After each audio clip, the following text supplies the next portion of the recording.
الرحمن الرحيم الحمد لله رب العالمين الصلاة والسلام على أشرف الأنبياء والمرسلين خاتم النبيين مدني المكي طه ياسين مزمل المدثر رحمة للعالمين شفيعنا إن شاء الله محمد مصطفى أبي القاسم محمد وآله الطيبين الطاهرين المعصومين ولعنة الله على أعدائهم أجمعين من يومنا هذا إلى قيام يوم الدين آمين يا رب العالمين. أما بعد، قال الله تعالى في القرآن المجيد وهو أصدق الصادقين وقوله الحق بالحق. بسم الله الرحمن الرحيم. هل يستوي الذين يعلمون والذين لا يعلمون؟ صلوات على محمد. اذان محترم، بڑے اختصار کے ساتھ کچھ معروضات عرض کرنے ہیں.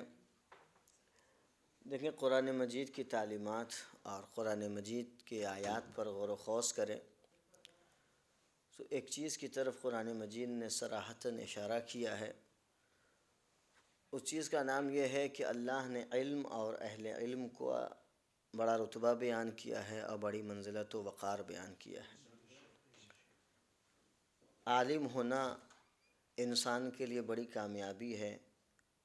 اسی وجہ سے جب قرآن مجید کی بعض آیات پر غور کریں گے، جیسے اس آیت کا جس کی میں نے تلاوت کا شرف حاصل کیا، اس میں اللہ سبحانہ وتعالیٰ نے انسان کی عقل سلیم پر بھروسہ کرتے ہوئے انسان سے استفہامیہ طور پر پوچھا ہے کہ تم بتاؤ کیا جاننے والے نہ جاننے والوں کے برابر ہو سکتے ہیں؟ اللہ نے اپنے اشرف مخلوقات سے ایک سوال کیا، اس کا جواب قطعی طور پر یہ ہونا چاہیے کہ بالکل عالم حضرات جاہل حضرات سے بہتر ہوتے ہیں. یہ علم کی منزلت اور علم کی رفعت ہے اور اہل علم کا یہ مرتبہ بیان کیا گیا ہے. اگر آپ تاریخ بشریت اٹھا کر دیکھ لیں تو اللہ نے صرف اور صرف اہل علم کو قیادت کا رتبہ عطا کیا ہے اور قیادت کا حقدار بیان فرمایا ہے. یہی وجہ ہے کہ قرآن مجید میں فرمایا گیا ہے کہ تمہارے لیے عالم حضرات اسوہ ہیں اور نمونہ ہیں، لہٰذا ان کو اپنا قدوہ اور اپنا اسوہ اختیار کرو. یہ قرآن مجید کا اعلان ہے جو قرآن مجید نے صراحتاً طور پر کیا ہے، اور اللہ نے اپنے اولیاء اور اپنے انبیاء اور اپنے اماموں سے یہ اعلان کروایا ہے. اسی طریقے سے اگر آپ غور کریں گے تو انسان اگر علم حاصل کر لے تو علم انسان کو رتبہ اور امتیاز بخشتا ہے، شرف بخشتا ہے. اسی طریقے سے علم انسان کو اقتدار اور صاحب قدرت بنا دیتا ہے. اگر آپ تاریخ شاہد دیکھنا چاہتے ہیں تو قرآن مجید میں ایک واقعہ عرض کیا گیا ہے جسے آصف برقیہ کہتے ہیں. جناب آصف برقیہ کے پاس ذرا سا علم تھا تو انہوں نے پلک جھپکتے ہی جناب سلمان کے سامنے تخت بلقیس کو حاضر کر دیا. یہ علم کے اقتدار کی گفتگو ہو رہی ہے، یہ علم کی قدرت بیان کی جا رہی ہے. لیکن جناب آصف برقیہ کے ساتھ یہ تھا کہ ان کے پاس ومن عنده علم الکتاب کی منزل میں تھے. ان کے پاس کتاب کا تھوڑا سا ایک چیز کی طرف متوجہ کرنا چاہتا ہوں، ان کے پاس کتاب کا تھوڑا سا علم تھا تو جناب آصف برقیہ پلک جھپکتے ہوئے تخت بلقیس کو حاصل کر دیتے ہیں. مگر کوئی اگر اس قدر عالمہ بن جائے جس کے لیے امام فرماتے ہوئے نظر آئیں، میری پھوپھی ایسی ہے جس کو کسی نے پڑھایا نہیں ہے، وہ عالمہ غیر معلمہ ہے. جو شہزادی زینت راسخون فی العلم بن جائے اس کی عظمت و معرفت کا کیا کہنا. میں نے عرض کیا کہ جس کے پاس کتاب کا تھوڑا سا علم تھا تو اس کی قدرت یہ تھی، اس کا اقتدار یہ تھا، وہ اس قدر مقتدر تھا کہ اس نے پلک جھپکتے ہی تخت بلقیس کو حاصل کر دیا. لیکن جو زینت راسخون فی العلم بن جاتا ہے اس کے لیے تاریخ میں ملتا ہے کہ جب میدان کوفہ میں جناب زینب نے چاہا کہ خطاب کرے فَأَشَارَتْ إِلَى النَّاسِ أَن يَسْكُتُوا، انہوں نے اشارہ کیا کہ تمام کے تمام لوگ خاموش ہو جائے. روایات میں ملتا ہے فَسَكَنَتِ الْأَصْوَاتُ مِن كُلِّ نَاحِيَةٍ، پہ ہر انسان کی آواز خاموش ہو گئے، فرتت نفوس فی صدورہم، اور لوگوں کی سانسیں لوگوں کے دلوں میں پیوست رہیں۔ یاد رکھیے گا اقتدار کی دو قسم ہوتی ہے۔ یزید سے جب کہا گیا کہ شہزادی خطبہ دینا چاہتی ہیں، لوگوں کو خاموش کرواؤ، تو یزید نے کہا کہ میرا اتنا اختیار نہیں ہے کہ اس بڑے مجمع کو خاموش کر سکے، مگر شہزادی نے اشارہ کر کے پورے مجمع کو خاموش کیا۔ مگر صرف شہزادی نے مجمع کا خاموش نہیں کیا، روایت میں ملتا ہے فسکنت الاجراس، حتیٰ کہ اونٹوں کے گلے میں پڑے ہوئے گھنٹیاں بھی خاموش ہو گئی۔ یہ اقتدار ہے سیدہ زینب سلام اللہ علیہا کا، کیونکہ وہ ایسی عالمہ تھی جن کے لیے امام وقت کہتا ہوا نظر آتا ہے بحمد اللہ عمتی انت عالمۃ غیر معلمہ۔ یہ علم ہے، یہ رتبہ ہے۔ جناب زینب کو اللہ نے ایسا علم عطا کیا تھا، جناب زینب کو اس قدر عالمہ بنا کر بھیجا تھا۔ اب میں نے عرض کیا کہ قرآنی شواہد سے اگر دیکھیں گے تو اگر علم کسی بھی عنوان سے کم رہے تو اپنے سے زیادہ عالم والوں کے ساتھ وہ صبر نہیں کر سکتا۔ قرآن کا سب سے خوبصورت واقعہ جناب موسیٰ و خضر کا ملتا ہے۔ اب میں نے عرض کیا کہ اگر انسان کے پاس علم رہے مگر اس علم کے ساتھ ساتھ اگر زیور علم کو صرف اور صرف لوگوں پر فخر کے لیے، لوگوں پر مباحات کے لیے، غرور کرنے کے لیے، عجب کے لیے استعمال ہو تو یہ علم کسی کام کا نہیں ہے۔ آپ تفسیر صافی اٹھا کر دیکھ لیں، اس میں روایت ملتا ہے جناب موسیٰ اپنے ساتھیوں کے ساتھ بیٹھے تھے، اپنے لوگوں کے ساتھ بیٹھے تھے، اتنے میں ایک نے کہا کہ اس وقت ہمارے مجمع میں سب سے بڑا عالم کون ہے؟ سب نے جناب موسیٰ کی طرف اشارہ کیا کہ اس وقت ہمارے مجمع میں سب سے پڑھے لکھے جناب موسیٰ ہیں۔ تفسیر صافی کے جملے ہیں کہ جناب موسیٰ کو لہجہ بھر یہ لگا کہ اچھا میں اس وقت سب سے بڑا عالم ہوں۔ تو اللہ نے وحی کہ موسیٰ جا کر تعلیم حاصل کیجیے۔ اما جب ایک اول العزم پیغمبر کو اگر یہ احساس ہو جائے کہ سب سے زیادہ عالم ہے تو اسے تعلیم حاصل کرنے کے لیے بھیج دیا جائے۔ ہم اور آپ چند اصطلاحات یاد کر لیں، چند کتاب پاس کر لیں تو اس کے بعد ہم سب کو اپنے سے کمتر جانیں، ہم سب سے بہترین ہو گئے، سب سے بڑے پڑھے لکھے ہم ہو گئے، تو انسان غور کرے۔ اور روایات میں ملتا ہے انسان اللہ 2 گناہ کبھی نہیں معاف کرنے والا ہے، ایک گناہ شرک ہے، دوسرا گناہ تکبر ہے۔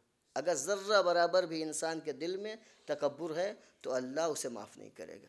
بہرحال تو جناب موسیٰ کو لگا کہ ہم سب سے بڑے پڑھے لکھے ہیں، جناب خضر کے پاس تعلیم حاصل کرنے کے لیے بھیج دیا گیا۔ بڑے اختصار کے ساتھ عرض کر رہا ہوں۔ اب جناب موسیٰ جناب خضر کے پاس گئے، کہا مجھے حکم دیا گیا کہ آپ کے پاس تعلیم حاصل کریں۔ جناب خضر نے کہا کہ موسیٰ آپ ہمارے ساتھ صبر نہیں کر سکتے۔ کہا صبر نہ کرنے کی وجہ کیا ہے؟ کہا کہ دیکھو تم ہماری مصلحت سے نادانستر ہو گئے، جو ہم کریں گے اس پر تم اعتراض کرو گے۔ کہا نہیں، میں وعدہ کرتا ہوں آپ کے ساتھ صبر کروں گا۔ اب جناب موسیٰ جناب خضر کے ساتھ نکلے۔ روایات میں ملتا ہے، تاریخ ہے، قرآنی واقعہ ہے کہ جناب موسیٰ خضر ایک ساحل سے گزر رہے تھے، ایک کشتی نظر آئی، جناب خضر نے اس کشتی میں سوراخ کر دیا۔ جناب موسیٰ کو غصہ آ گیا، کہنے لگے جناب خضر یہ کیا کر رہے ہیں؟ اس کشتی نے آپ کا کیا بگاڑا تھا، آپ نے اس میں سوراخ کر لیا؟ جناب خضر نے کہا اچھا موسیٰ خدا حافظ فی امان اللہ، اتفاق یہی تھا کہ آپ ہمارے جب اعتراض کریں گے آپ ہم سے رخصت ہو جائیں گے۔ مگر جناب موسیٰ نے کہا نہیں معذرت کی، پھر اس کے بعد آگے چلے۔ پھر ذرا سا آگے بڑھے تھے، دیکھا کہ چند بچے کھیل رہے ہیں، ایک بچے کو بلایا اور جناب خضر نے اسے قتل کر دیا۔ اب جناب موسیٰ کو برداشت نہ ہوا، کہا کہ بس کافی اتنا، اب یہ کون سی مصلحت ہوئی کہ آپ ایک ہنستے کھیلتے بچے کو آپ نے قتل کر دیا؟ اب آپ مصلحت کی دہائی دیں گے، اب آپ اس میں علمی باتیں بتانا شروع کر دیں گے، غیبی باتیں بتانا شروع کر دیں گے۔ جناب خضر نے کہا کہ اچھا موسیٰ اگر ایسا ہے تو آپ ہم سے رخصت ہو جائیے۔ لن تستطیع معی صبرا، تم میرے ساتھ صبر نہیں سکتے، زبان ہمارے کہتے تم مجھے جھیل نہیں سکتے ہو، یعنی علم کی کمی دوسرے عالم کو جھیل نہیں سکتا ہے۔ تو جناب موسیٰ نے کہا نہیں میں آپ کے ساتھ رہنا چاہتا ہوں۔ پھر تیسری منزل ہے، ایک گاؤں سے گزرے، اس گاؤں میں جیسے داخل ہوئے تو ظاہر سی بات ہے، روایت تفسیر میں ملتا ہے کہ دوپہر کا وقت ہو گیا تھا، بہت زیادہ چلچلاتی دھوپ تھی۔ جناب موسیٰ و خضر ایک گھر میں گئے، کہا کہ مجھے پیاس لگی ہے، پانی دے دیے۔ بعض روایات میں ملتا ہے کہ نہیں کھانا طلب کیا، بہرحال کھانا اور پانی اس قریے سے مانگا۔ مگر قریہ والوں نے مہمان نوازی کرنے سے منع کر دیا اور اپنے مہمان نہیں بنایا۔ جناب موسیٰ جناب خضر کو صبر دلاتے ہوئے آگے بڑھے، دیکھا کہ ایک دیوار گرنا چاہتی ہے۔ جناب خضر گئے، اس کو کھڑی کرنے لگے۔ صرف کھڑی نہیں کیا، اس کے بعد جناب موسیٰ سے کہتے موسیٰ میری مدد کرو تاکہ میں اس دیوار کو کھڑی کر دوں۔ جناب موسیٰ نے پتھر دل پر رکھا اور جناب خضر کے ساتھ دیوار کھڑی کرنے لگے۔ اب جیسے دیوار کھڑی کر چکے، پھر جناب موسیٰ نے کہا کہ یا نبی اللہ، اگر ہم اس کو اکیلے بناتے تو ہم اس گاؤں والوں سے، اس قریہ والوں سے اپنی اس محنت کی اجرت طلب کرتے۔ اب جناب خضر نے کہا موسیٰ بس، الفراق بینی و بینک، ہمارے اور تمہارے ساتھ اب ہو نہیں سکتا ہے، تم مجھے جھیل نہیں سکتے ہو۔ اس کی وجہ علماء یہ بیان کرتے ہیں کہ جناب موسیٰ کے پاس جناب خضر سے ذرا سے علم کم تھا، تو جناب موسیٰ جناب خضر کو چند ساعات نہیں جھیل سکے، چند ساعات نہیں رہ سکے۔ مگر جناب سیدہ کا علم کتنا بڑا تھا، جناب زینب کا علم کتنا بڑا تھا، جنہوں نے صرف بیک وقت ایک امام کے ساتھ نہیں رہی ہیں، دو امام کے ساتھ رہی ہیں۔ امام حسین کے ساتھ کربلا کے میدان تک شریکت الحسین بنی رہی، کربلا کے بعد جناب سجاد کے ساتھ کفیلت السجاد بن گئی۔ یہ منزلت ہے جناب زینب کی۔ اور جب کفالت کی گفتگو کرتے ہیں، میں تمام کرتا ہوں، تو کفالت میں یہ ہوتا ہے کہ انسان جس کا کفیل رہے اس کی حفاظت کرے، اس کے ہر عنوان سے مدد کرے۔ اور یہی وجہ ہے کہ جناب زینب کا علم کس قدر بلند تھا، جناب زینب کس قدر عالمہ تھی کہ روایات میں ملتا ہے کہ جب یزید نے کہا کہ اب آپ رخصت ہو جائیے، آپ کو قید سے آزاد کیا جاتا ہے، تو اس وقت ایک امام معصوم کہتا ہوا نظر آتا ہے ہم اپنی پھوپھی اماں سے پوچھ کر آئیں گے۔ اس سے اندازہ ہوتا ہے کہ جناب زینب کا علم کس قدر بلند تھا۔ مگر جناب زینب کے اب علم کو اندازہ کرے، بس آخری چند منٹ اور توجہ فرمائیں، جناب زینب سلام اللہ علیہ کس قدر عالمہ تھی۔ ہمارا آپ جناب زینب کی ولادت کے ایام منانے والے ہیں، آپ توجہ فرمائیں جناب زینب کو اللہ نے کس قدر بلند کیا ہے۔ ہم صرف اور صرف جناب زینب کی مصائب سنتے ہیں، جناب زینب کی اس عنوان کو آپ غور فرمائیں، اللہ نے جناب زینب کو کس قدر علم عطا کیا تھا۔ امام سجاد کا یہ کہنا کہ ہم پھوپھی اماں سے پوچھ کر آ رہے ہیں، اس کا مطلب یہ ہے کہ امام معصوم جناب زینب کے مشورے کا محتاج ہے۔ اب یہاں سے جناب زینب کی حکمت دیکھیں، امام حسین علیہ السلام کے مشن کے لیے قیامت تک لاہ عمل تیار کر رہی ہیں۔ قرآن مجید کا ایک واقعہ، جناب یوسف کو جب حاکم نے کہا کہ اب آزاد کرتے ہیں، بس توجہ فرمائیے، حاکم نے کہا کہ یوسف کو آزاد کرنا چاہتے، کہا کیوں آزاد کرتے ہیں؟ کہا کہ یوسف کے پاس بڑا علم ہے، ان کے پاس علم اس قدر ہے کہ وہ خوابوں کی تعبیر بھی بیان کرتے ہیں۔ تو اس نے کہا یوسف کو ہم آزاد کرتے، کہا کس لیے آزاد کرتے ہیں؟ کہا عالم ہے، ہم آزاد کرتے ہیں۔ جناب یوسف کے پاس یہ قضیہ گیا۔ اب جیسے جناب یوسف کے پاس قضیہ گیا، جناب یوسف نے کہا کہ یوسف ایسے قید سے نہیں نکلنے والا ہے۔ کہا چاہتے کیا ہو؟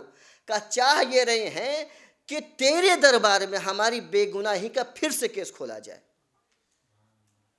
اللہ اکبر، توجہ فرمائی جناب زینب کس حکمت سے کام کر رہی ہیں۔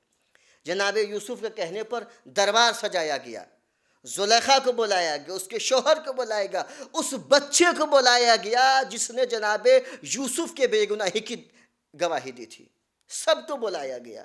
پورے دربار میں ایک بار کیس پھر سے کھلا، سب نے مانا کہ جناب یوسف علیہ السلام بے گناہ ہے۔ جب جناب یوسف نے اپنے بے گناہی کا اقرار کروا لیا، تب کہا اب ہم باہر جائیں گے۔ اللہ اکبر، جناب زینب نے قرآن سے یہی لیا ہے، یزید کے دربار میں یہ نہیں کہا کہ ہم مدینے جائیں گے، بلکہ کہا یزید کے دربار میں ہم بڑھ کر اپنے بھیا کی بے گناہی کی دلیل لیں گے، اور ہم دنیا کو بتائیں گے کہ ہم باغی نہیں، ہم محافظ ہیں۔ اور جناب زینب نے آواز دی فقد قیدک وسع سایک وناصب جہدک فواللہ لا تمحو ذکرنا ولا تمیت وحینا۔ اور جناب زینب کا یہ جملہ رہتی دنیا تک امام حسین علیہ السلام کے مشن کا سلوگن بن گیا۔ اور جب حسین کے مشن کو یاد کیا جاتا ہے، جناب زینب کا یہ جملہ ضرور ادا کیا جاتا ہے کہ تم کتنی بھی کوشش کر لو سر و تن میں جدائی کر دو گے مگر قرآن کی تلاوت سے حسین کو نوک نیزہ پر روک نہیں سکتے ہو۔ یہ جناب زینب کا سلوگن تھا جس نے بتایا، اور کربلا کے میدان کے بعد جناب زینب نے جو صبر کیا تاریخ میں نہیں مل سکتا ہے۔ کربلا اسی شام کے دربار میں جب کہا گیا کہ حسین کے بے گناہی کا اعلان ہوگا تو زینب نے کہا کہ جو کچھ ہم سے لوٹا گیا ہے ہمیں واپس کر دیا جائے۔ روایت میں ملتا ہے کہ سب کچھ واپس کیا جانے لگا۔ کبھی علی اکبر کا سر آیا تو جناب لینا نے بڑھ کے لے لیا، کبھی اصغر کا سر آیا تو جناب رباب نے بڑھ کے لے لیا، سکینہ کا جب کرتا آیا تو جناب رباب نے لے لیا۔ سارے شہداء کے ساری ماں اور سارے ورثہ آ کے لے رہے ہیں۔ روایات سے ملتا ہے کہ دو چھوٹے چھوٹے سر تشت میں رکھے ہوئے ہیں، کوئی اسے لینے والا نہیں ہے۔ اتنے میں شام کی عورتوں نے کہا کیا ان دونوں بچوں کی ماں مر گئی ہے؟ اتنے میں زینب نے کہا ایسا نہ کہو، ان دونوں بچوں کی ماں زینب زندہ ہے، تو ہی بتا دے حسین پر روئے جس کی ماں نہیں ہے یا اپنے لال پر روئے جسے زینب کے حوالے کیا گیا تھا۔ وَسَيَعْلَمُ الَّذِينَ ظَلَمُوا أَيُّ مُنقَلِبٍ لعنت اللہ علی قوم الظالمین۔ یا رب الحسین محق الحسین اشف صدر الحسین بظہور الحجہ، یا رب الحسین محق الحسین اشف صدر الحسین بظہور الحجہ، یا رب الحسین محق الحسین اشف صدر الحسین بظہور الحجہ۔ یا اللہ یا اللہ یا اللہ یا اللہ یا اللہ یا اللہ، تجھے واسطہ محمد وآل محمد کی عظمت و طہارت کا، عزت و آبرو کا، یا اللہ ہمارے گناہوں کو بخش دے، ہمارے والدین کے گناہوں کو بخش دے، ہمارے عز و قرب احباب کے گناہوں کو بخش دے۔ یا اللہ جن لوگوں نے دعا کے لیے کہا، یا اللہ ان کی دعائیں، ان کی حاجتیں تو خوب جانتا ہے، ان کی دعاؤں، ان کی حاجتوں کو پوری کر دے۔ یا اللہ ہم جس مقصد سے نجف اشرف آئے ہیں ہمارے علم و عمل میں زیادہ کر دے۔ یا اللہ جو طالب علم امتحان دے رہے ہیں ان کو کامیاب فرما۔ یا اللہ جو لوگ پریشان ہیں ان کی پریشانیوں کو دور کر دے۔ یا اللہ بہترین دعا یہ ہے کہ ہم بہت پریشان ہو چکے ہیں، مظلوم ہیں۔ یا اللہ امام وقت، امام عصر عجل اللہ تعالیٰ فرج و شریف کے ظہور میں تعجیل فرما اور ہم کو ان کا امان انصار میں شمار فرما۔ ایک بار سورہ الحمد اور 3 بار سورہ اخلاص کی تلاوت فرما کر تمام مرحومین و مرحومات شان حیدر کرار کی روح کو بخش دیں، خصوصاً مدرسہ احسائیہ کے مؤسسین اور ان کے ملحقین جو لوگ موجود ہیں اور داعمین ہیں، ان کے مرحومین کے روح کو بخش دیں۔